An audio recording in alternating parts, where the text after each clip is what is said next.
Bom, prosseguindo na história de Israel, na história da igreja, na página 92 do livro 4, vamos falar no item 59, Melchior Hoffman. Bom, irmãos, nós sabemos que ainda hoje existem, claro, as seitas, até as seitas pentecostais. Existe, por exemplo, aquela igreja batista protestante, ela desenvolveu um pentecostalismo também, você pode ver. Mas é um pentecostalismo ligado à parapsicologia. Eles têm regressão, cai. Esse negócio de regressão, voltar aos 12 anos de idade, a pessoa tem que ser muito inocente, infantil para cair nessa. Isso aí sempre ocorreu na parapsicologia e agora eles estão dizendo que receberam um novo dom e estão com esse movimento aí, né, pelo Brasil e pelo mundo, né? Então, vocês vigiem com isso. Bom, nesse período, ok, estou falando agora de 1543, vai surgir um homem, ok, chamado Melchior Hoffman.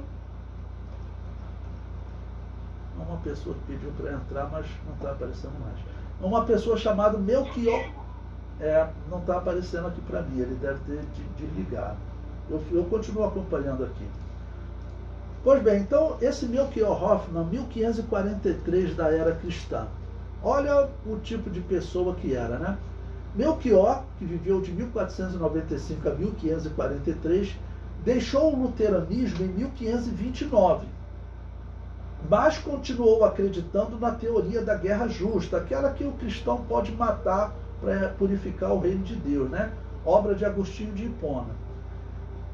Acreditava na teoria da guerra justa, resultando na organização de um exército para combater os reinos católicos. Ou seja, ele como protestante, ele acreditava, os católicos se organizam. Zwinglio está lá também na sua guerra. Nesse período, o Zwinglio ainda está vivo, em 1529, né, quando ele deixou o luteranismo. Então ele deixou o luteranismo e começou a organizar guerras também. Ok? O comentário prossegue. Pois bem, o comentário prossegue. Agora na página 92 do que nós estamos lendo. Melchior também profetizou o fim do mundo para o ano 1533. Tá bom? E aqui eu paro para explicar a vocês. Ele não foi o único. Lutero também acreditava que o fim do mundo estava acontecendo. Tanto que ele diz que as guerras da Europa eram a guerra de Gog e Magog.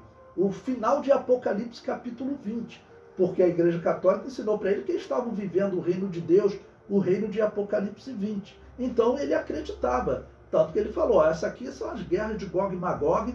Ele disse, olha, esses povos que estão sendo descobertos lá, esses pagãos lá nas Américas, não vai dar tempo de nós evangelizarmos não.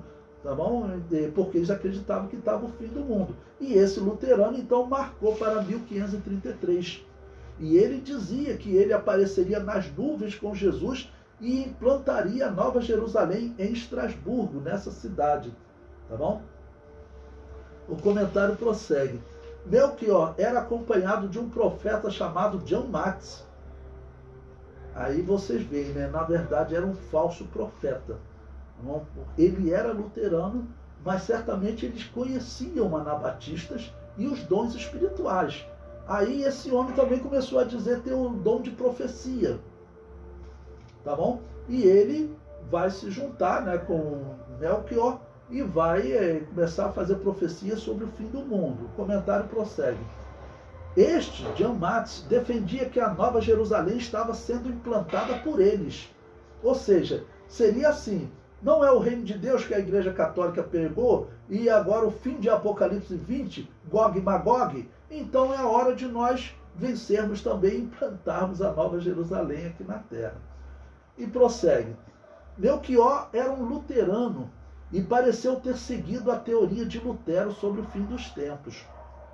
Melchior, com sua mensagem apocalíptica, influenciou a revolta de Thomas Munster, que estava ocorrendo, né, ali pelos anos 523, 524. Ele influenciou diversas revoltas na Europa. Bom, eu coloquei um historiador aí agora, primeiro uma citação da Enciclopédia Britânica, para nós termos sempre, né, um documento histórico sobre essas pessoas. Veja o que a Enciclopédia Britânica diz sobre ele. Viajando para a Holanda em 1530, Hoffmann conquistou convertidos que ficaram conhecidos como melquioritas. Mas, ao retornar a Estrasburgo, onde era impopular entre os anabatistas, veja o que a Enciclopédia Britânica está falando, que os anabatistas reprovavam as profecias deles, tá bom? E reprovavam as atitudes, porque eles pregavam a violência também, tá bom? Essa é a guerra de Gog e Magog, nós vamos vencer e vamos implantar a Nova Jerusalém aqui, tá bom? Bom, ele então, quando voltou a Estrasburgo, onde era impopular entre os anabatistas, ele se permitiu ser preso e encarcerado, tá bom? Anunciando, olha, o fim vai chegar. E prossegue, um curto período depois, os grupos melquioritas, ou seja, os discípulos dele, persistiram na Europa e na Inglaterra, mas acabaram desaparecendo no movimento anabatista mais amplo. O que a Enciclopédia Britânica diz? Pelo que ela diz, alguns anabatistas teriam se desviado e se aproximado, tá, ok, desses revolucionários, tá bom? Ou então, esses revolucionários protestantes, eles acabaram abandonando o protestantismo, porque ele era luterano, e se convertendo ao anabatismo, que era a decisão certa. Os anabatistas, nesse período, da história comprova, eles não pegavam em arma nem para se defender, tá bom? Eles eram presos e eles iam para o lugar de morte pregando o evangelho, seja católico ou protestante, que estava matando ele, tá bom? Mas a Enciclopédia Britânica, então, dá um testemunho importante dizendo que os anabatistas não gostavam, tá bom, da pregação, tanto da violência como da profecia, né? Por quê? Mesmo, por exemplo, acreditando que o ano de 2029 vai completar 2000 anos da morte de Jesus, mesmo assim, irmãos, nós não devemos pregar um ano, um mês, um dia, uma hora. Nós podemos falar em possibilidades, tá bom? Podemos falar em possibilidades, mas o bom é que a igreja cristã não afirme um dia e hora, um ano, tá bom? Isso está nas mãos de Deus. Agora, nós temos que olhar para os sinais que estão acontecendo, porque Jesus deu essa ordem, né? Bom, cito também aí um outro historiador, né? Pereira está lá na bibliografia, um livro escrito em português, tá bom? Breve História dos Batistas. E ele comenta sobre esse Melchior Hoffmann. Ele diz: Melchior Hoffmann não era, a rigor, um anabatista. Passou pelo anabatismo como havia passado pelo catolicismo, pelo luteranismo e pelo zwinglianismo. Mas sua religião era um melchiorismo, própria, pessoal, peculiar, sem base escriturística, a religião de um fanático. Os anabatistas o repudiaram. Bom, então por que é importante eu colocar isso aqui? Porque algumas pessoas vão colocar os anabatistas como violentos, como revolucionários. O que esse historiador está falando?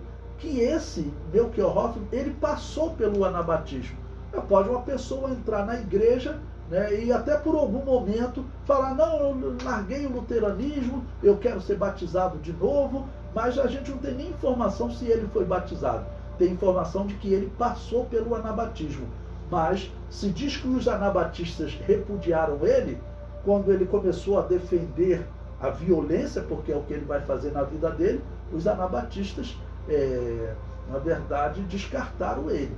E ele acabou morrendo na prisão em 1543. Ou seja, a sua profecia de que o fim do mundo seria em 1533 não se cumpriu, né? Então, essas ações, essas previsões da volta de Jesus, claro, sempre deram nessa decepção. Mas eu lembro, nessa época, todos os intérpretes, fosse ele protestante ou anabatista, ou até católico, né?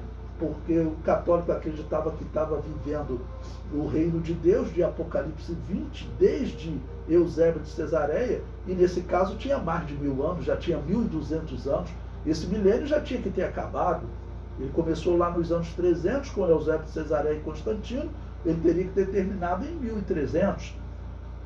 Mas depois, lembre-se, a Igreja Católica fez uma segunda tentativa dizendo que o reino de Deus começou no ano 800, com Carlos Magno.